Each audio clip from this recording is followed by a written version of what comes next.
नमस्कार, मी प्रियांका पाटील। आपण पाहत आहात राष्ट्रीय लोकराज्य न्यूज, निर्भीड बातम्यांचे व्यासपीठ। आज आपण दिवसभरामध्ये घडणाऱ्या घडामोडींवर नजर टाकूया। मोठी दुर्दैवी घटना। नाशिकवरून धुळ्याला जाणाऱ्या एसटी महामंडळाच्या बसला मोठा भीषण अपघात। 10 ते 15 लोक मयत। पंढरपूर प्रतिनिधी ज्योतिराम कांबळे।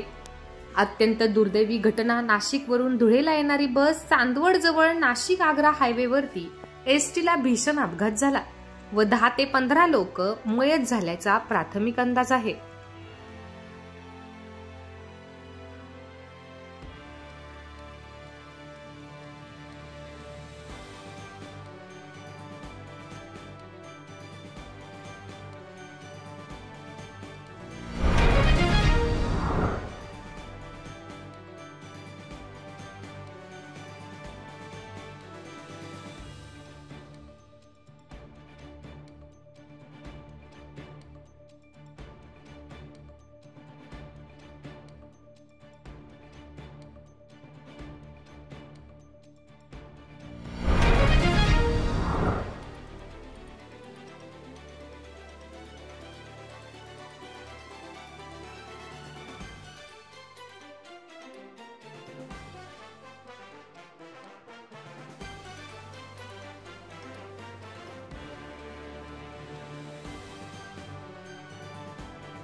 ताज्या बातम्यांसाठी आणि अपडेट्ससाठी राष्ट्रीय लोकराज्य न्यूज चॅनलला सबस्क्राइब करा, तसेच लाईक आणि शेअर करा।